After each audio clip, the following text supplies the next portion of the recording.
Egunon, Amaia Milibia, Jonanderren ama. Bueno, atzotik Guardia Zibilaren presentzia handia zegoela Altsasun, ezta?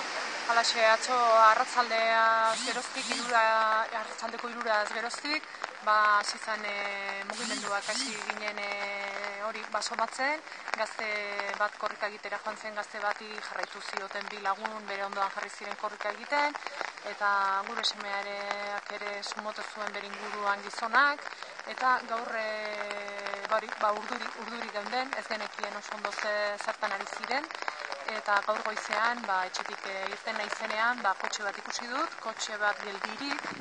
Etxeko atean, ambulantziak aparkatzen duten lekuan. Diako ambulantziak aparkatzen duten lekuan kotxe bat. Eta galdetu diet zuzenean, zertan ari ziren, zeren bilan edo zertan. Eta orduan, bereien mandoekin hitz egin dute, eta etorri zaizkigu, jende gehiago. Zertara etorri dira Guardia Zibilak Altsasura gaur? Etorri dira gazte hauek atxilotzera, lau gazte atxilotzera. Zein helbururekin?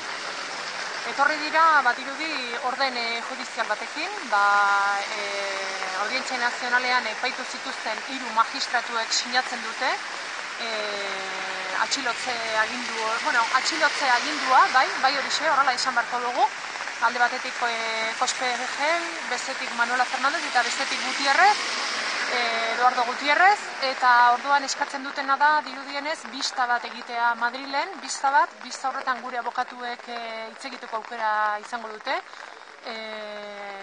eta orduan hor erabakitzen da, hori da gartzelara sartu aurreko pausoa, bista bat egitea, bertan erabakiko dute gartzelara sartu ala ez.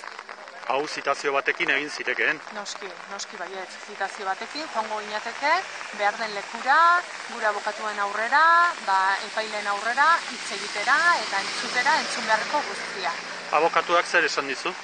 Abokatuak izan dit, gaiarekin jarriko dala, eta informazioa jakin bezalaxe, jakinaraziko digutela. Eskerrik asko. Zuei.